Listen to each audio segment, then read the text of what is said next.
We're going to be joined back in the studio with Lauren, all as part of our regular monthly book club book review with Lauren. Lauren, as always, it's great to have you back here in the studio. And thanks for having me back, Daniel. I always really look forward to it every month.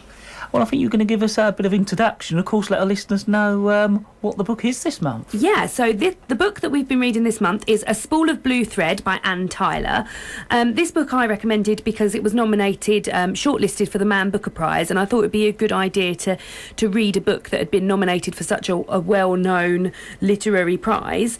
So this book is a family saga book, so it's set over 3 generations. It starts with the current generation of people alive in our lifetime, so their characters named Denny, Stem, Amanda, Jeannie and their kids. Then the next part of the book is about their parents, who are Abby and Red, and then the next part of the book is about Red's parents, Linnie Mae and Junior.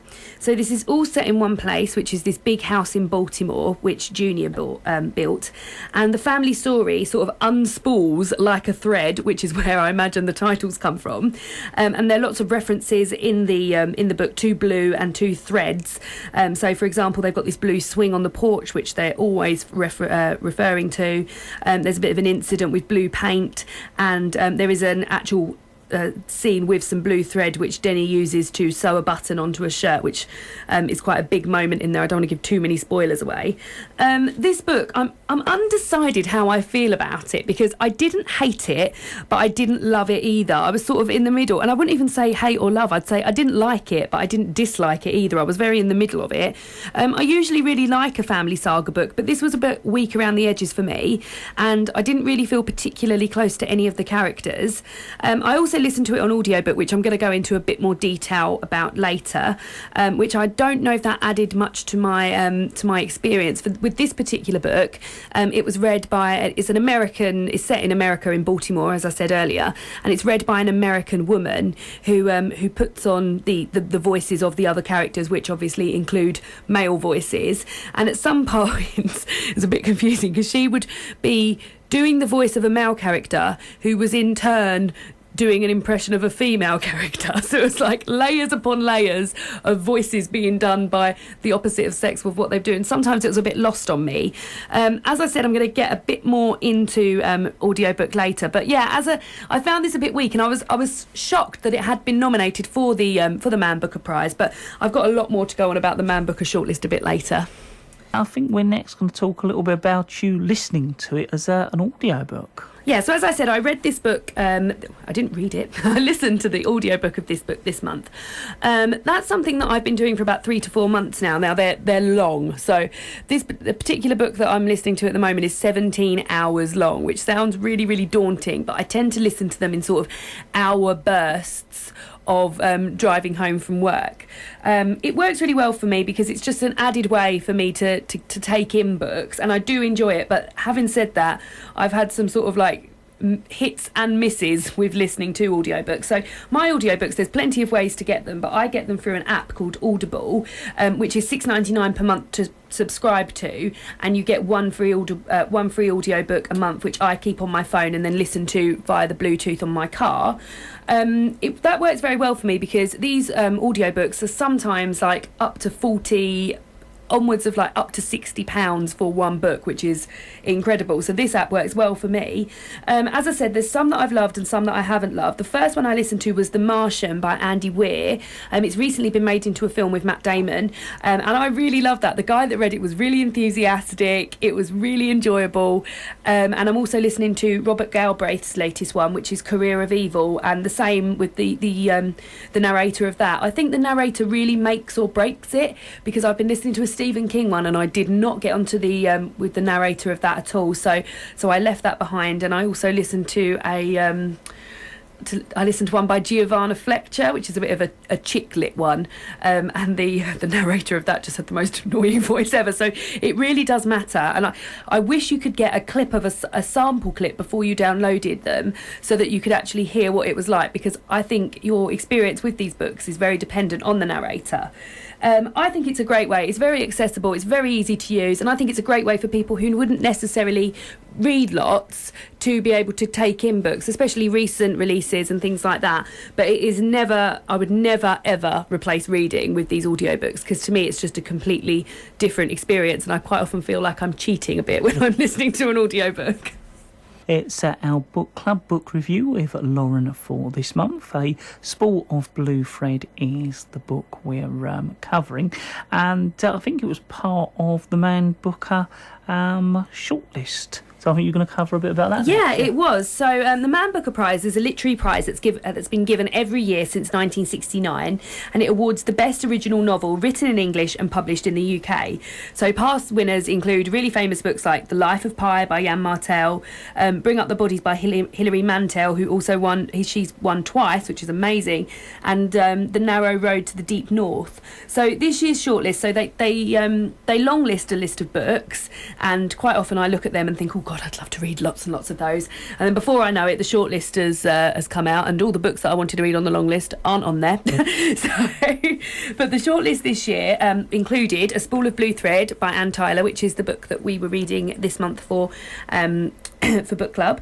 The Fisherman by Chigozie Obiama, which is a book that I have read actually. It is centres around four brothers who live in Nigeria, and they decide that they want to become fishermen in this very dangerous river, and their father finds out about it, and he's absolutely furious and tells them that he wants them to become fishermen of knowledge and sends them to school.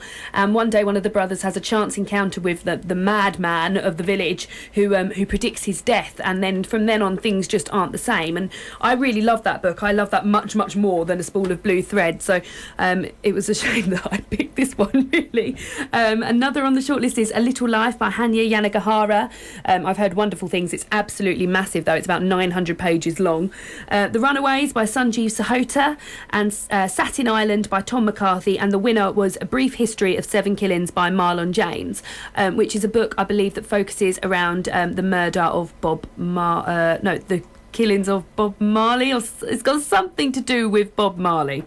So these are the books that were shortlisted, and I don't often look into it, but because I've been on BookTube and I'd been following things that happened on BookTube, they had a couple of the BookTubers that I watched become Man Booker vloggers. So I really got into it this year, and I think next year I'm going to really make an effort to read all the books that are shortlisted and as many on the long list as I possibly can, because these books are on this list for a reason. It's because they're amazingly written. I'm not so sure about A Spool of Blue Thread, but The Fisherman was very, very good. And there's also a book that I've got out from the library at the moment called The Chimes by Laura Smale, which was on the long list, which I'm really looking forward to reading as well. I think you're going to go over some of the other books that are similar to that. Yes, so in terms of family sagas, I do enjoy reading a family saga. They're very nice, non-offensive, no murder, nothing awfully dramatic is going to happen, and they're quite pleasant reads. One particular author that I think writes incredible family sagas is Maeve Binchy. She's a very famous Irish author who's written hundreds of books about family sagas, and she's a real guilty pleasure of mine because she's not particularly a cool author to be into, but I really love reading her books, and I think she writes such lovely characters which I get so attached to that sometimes when I finish the book I feel a bit sort of lost, like I've left my friends behind. Two particular Maeve Binchy books that I wanted to mention are Tara Road, which is they're all set in Dublin or somewhere rural in Ireland, and the one that I've enjoyed is Tara Road and A Week in Winter, which is quite good for reading in winter. It's about a lady who sets up a hotel on the west coast of Ireland in winter, and it always follows like individual characters and their backstories, and then you find other characters who link into their backstories, and they're just really pleasant reads and just definitely worth a go to snuggle down with and get into. Another book that is great for a family saga is also by an Irish author, by Colm Toibin, and that's Brooklyn, which has recently been made into a film. That's about an Irish girl who moves away to America, hasn't really got much going on over there, sort of feels like she's left her life behind in America, in Ireland, and then meets a chap in America and falls in love with him, and then something calls her back home to Ireland. So it's sort of like the family side in America and the family side in Ireland, and that I really loved as well. if you enjoyed the Spool of Blue Thread, I know that she's written hundreds of books, Anne Tyler, and I'm also told that A Spool of Blue Thread isn't particularly her best book, so I would be interested in trying some of her other books. I've got some titles here now. I haven't read any of these, so I can't tell you what they're about, but I've got The Amateur Marriage, Ladder of Years, and Back When We Were Grown-Ups, and they're all by Anne Tyler, which is the same author that wrote A Spool of Blue Thread. And I was hoping you could let our listeners know, especially if they're reading along with us on the book club, what next month's book's going to be. Yeah, so obviously it being December next month, there's a little something that goes on called Christmas, and I thought this would be the perfect opportunity to read a Christmas book. Now, I love reading Christmas books, and I try to read Christmas books throughout December. The book that I've picked is Skipping Christmas by John Grisham. You might recognise the author's name. John Grisham is an extremely famous author. He's written some amazing books, A Time to Kill, The Runaway Jury. I believe he wrote, oh my goodness me, what's that really famous film? Some good ones, basically, but I will read you the bump on the back of this. It says, imagine a year without Christmas. No crowded shops, no corny office parties, no fruitcakes, no unwanted presents. That's just what Luther and Nora Crank have in mind when they decide that, just this once, they'll skip the holiday altogether. Theirs will be the only house on the street without a rooftop Frosty the Snowman. They won't be hosting their annual Christmas Eve bash. They aren't even going to have a tree. They won't need one, because come December the 25th, they're setting sail on a Caribbean cruise. But, as this weary couple are about to discover, skipping Christmas brings enormous consequences, and it isn't half as easy as they'd imagined. A classic tale for modern times, Skipping Christmas offers a hilarious look at the chaos and frenzy that have become part of our holiday tradition. So this is a very nice short little book. I think it is only a mere 198 pages. It's quite big font as well. I just thought this would be a really cute little book to read at Christmas, and we can all have a chat about it. I'm going to be back on Monday the 14th of December at 8 p.m, and I'd love for as many of you as possible to read along with this, because I really think it's going to be fun, and I'd love to hear what you all think about it.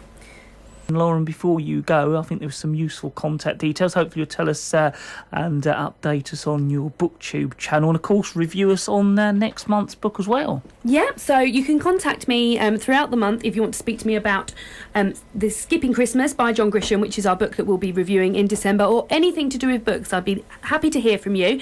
You can contact me on Twitter, and it's at Lauren the Books. I'm also contactable via email at laurenandthebooks@gmail.com. And I have a BookTube channel, as Daniel said, at www.youtube.com/Lauren and the Books. There's all number of bookish videos on there. I've been going since about May, so I'm getting quite a few videos, and I'm due to do a few videos that are related to Christmas. So I've got a plan to do Christmas books for children, and another video on Christmas books for adults, and I'm also going to be talking about some really pretty, lovely books that you could buy for gifts if you know somebody that loves books. So yeah, I will be back on Monday the 14th of December at 8 p.m. to talk about Skipping Christmas by John Grisham.